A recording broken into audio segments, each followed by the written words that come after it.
como grandes gotas de sangre. Muchas personas dicen, es que esto es una comparación para declarar lo que él había sufrido. Pero yo lo veo a él sudando sangre realmente. Así como yo lo puedo ver a mi Señor Jesús en ese preciso momento. Y les voy a decir por qué. Porque Jesús desde la eternidad dice que estuvo en la presencia del Padre Celestial. Ahora se separa del Padre Celestial. Y eso es lo más que le entristecía a él. Y luego entonces, no solo separarse del Padre Celestial, sino que va a estar a merced de su creación, que fue totalmente opuesta a él, a Jesús en un momento dado, cuando se halló en él iniquidad. Y él sabía que iba a pasar por una tortura, pero lo más que le acongojaba a él es estar separado del Padre Celestial. Y por esa separación del Padre Celestial, Jesús nuestro Señor y Salvador estaba tan y tan entristecido en ese preciso momento, que para mí eso fue el sufrimiento más grande de Jesús, que todo el resto de los acontecimientos por los cuales él pasó no se comparan con ese preciso momento en el cual él hace la decisión de someterse a entregar su vida. Fíjate, porque la Biblia dice, Jesús dice, yo entrego mi vida y la vuelvo a tomar. O sea, Jesús entregó su vida voluntariamente y lo hizo porque él quiso hacerlo. Por eso dice, pero no se haga mi voluntad sino tu voluntad. En obediencia, la decisión de Jesús fue, yo me entrego. Nadie se la podía quitar. Nadie le podía quitar la vida a Jesús porque él es Dios. Y él era perfecto, no había cometido pecado. Satanás no tenía parte ni suerte con Jesús nuestro Señor y Salvador. No podía entrar a su cuerpo ni a su mente, a nada, a su espíritu mucho menos, a nada de Jesús, porque él no había abierto puertas como hacemos nosotros hoy en día, que abrimos, por eso que dice la Biblia señala, ni deis lugar al diablo. Nosotros en oportunidades, por nuestras confesiones, por nuestras acciones, le damos lugar al diablo por nuestras debilidades, pero Jesús no tenía debilidades, Jesús no tenía imperfecciones, él se entregó. La Biblia dice que aquel que no conoció pecado por nosotros hizo pecado para que nosotros fuésemos hechos la justicia de Dios en Cristo Jesús. Eso está en 2 Corintios capítulo 5, versículo 21. Él se hizo pecado para que el diablo pudiese entrar a castigarle su cuerpo. Y ahí fue que viene ese sufrimiento agónico de nuestro Señor Jesucristo, donde Él se entrega totalmente y Él se entrega voluntariamente para que le aconteciese lo que le aconteció. Pues aquí está la clave, porque le ama a usted y porque me ama a mí. Esa es la grandeza de Jesús.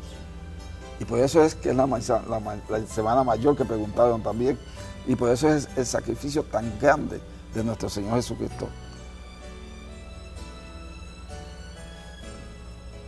Yo creo que contesté la pregunta. Sí. Gloria a Dios. La siguiente pregunta, pastor, le dicen, el sacrificio de Jesús en la cruz fue para nuestra justificación. ¿Puede explicarnos más acerca de lo que significa la justificación? Romanos capítulo 5, en el versículo 1. Muchas veces la mejor forma de explicarlo es leyendo la Biblia, ¿verdad? Que Romanos 5, vamos allá rapidito, en el nombre de Jesús, lo más rápido que pueda.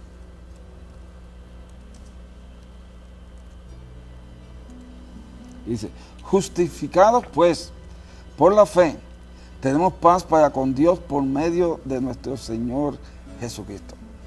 La justificación es el hecho, vea cómo dice justificación, hacernos justos.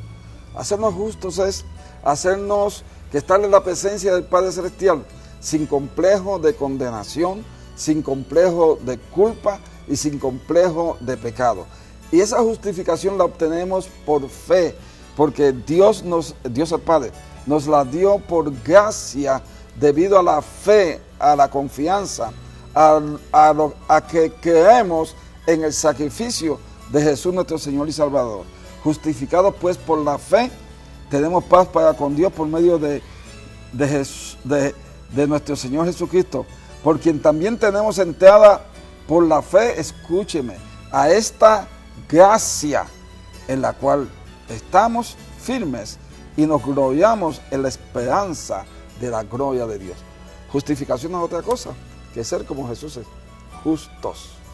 Y justo es estar sin complejo de culpa, sin complejo de condenación, sin complejo de pecado. No por lo que yo haya hecho, no por lo que haya hecho usted, sino por lo que hizo Jesús, a quien yo he recibido como mi justificación. En 2 de Corintios, que le dije hace un momentito, se la voy a leer, capítulo 5, versículo 21. 2 de Corintios 5, 21. La tiene, ¿verdad? Sí. Al que no conoció pecado, por nosotros lo hizo pecado, para que nosotros fuésemos hechos justicia de Dios en él. En Cristo Jesús. Creemos lo que Jesús hizo, lo confesamos con nuestra boca, la recibimos por fe, Él nos los ha dado por gracia y se manifiesta en nosotros la justificación. Yo sé que es un vocablo muy poco utilizado, porque, ¿cómo le puedo decir? Es profundo, yo lo explico sumamente sencillo, pues es profundo, pero vamos a explicárselo en el seminario a las mujeres. Vamos a hablarle de que nos conoció, que nos llamó, que nos predestinó, que nos justificó y que nos glorificó. Tremendo. No se la pierda. Está invitado. Invitada. Amén. Apóstol, la siguiente pregunta le llega por medio del chat y dice: ¿por qué le dicen al sábado, sábado de gloria, si Jesús aún estaba en el infierno y resucitó el domingo? La tradición católica no aparece en la Biblia. Escúcheme, por favor. En ningún sitio aparece el sábado de gloria en la Biblia. Si está, no lo he leído. Pero lo que yo he leído, en ningún sitio habla del sábado de gloria, habla del momento de su muerte y el momento de su resurrección. Habla del día de reposo. Que en el día de reposo fue cuando a él fueron las Marías fueron a ungirlo. Y lo pidieron a él, tremendo también, el cuerpo, que ya lo había tenido José de Arimatea, se lo había llevado y lo había puesto en una tumba que nunca se había puesto nadie. Allí se puso el cuerpo de Jesús, nuestro Señor y Salvador. Y las mujeres habían preparado las especies para trabajar con el cuerpo de Jesús. Y eso fue en el día de reposo. Por eso fue que Jesús no pudo. ¿Cómo fue este caso en específico? En el día de reposo, la tradición judía es no hacer nada. Y por eso fue que anteriormente se trabajó con Jesús. Y trabajaron José de Arimatea. Y luego fueron las mujeres, pero no pudieron hacer nada. Y fueron el domingo por la mañana a ver el cuerpo de Jesús y trabajar con el cuerpo de Jesús. Pero no pudieron trabajar con el cuerpo de Jesús. ¿Sabe por qué? Porque Él no estaba allí. Ha resucitado. Y está vivo en los lugares celestiales. Gloria a Dios. Tremendo, apóstol. La siguiente pregunta también nos llega por medio de chat y dice: ¿en qué lugar de la Biblia menciona que Jesús pidió venir al mundo a morir por nosotros? Que Jesús pidió. Bueno, yo sí sé que la Biblia dice: porque de tal manera amó Dios al mundo, que ha enviado a su Hijo unigénito, para que todo aquel que en él que no se pierda, mas tenga vida eterna. Juan 3:16. Es una escritura que la saben casi todos los cristianos. Pero no obstante, en Romanos capítulo 5, vamos a decir ahí mismo. Romanos capítulo 5. Tengo que buscar esa escritura. Estoy aquí un poquito.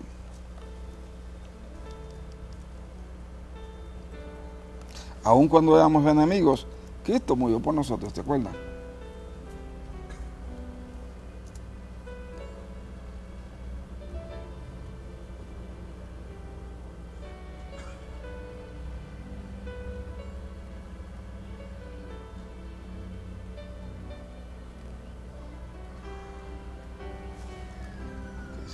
Es el 8 entonces. Ajá.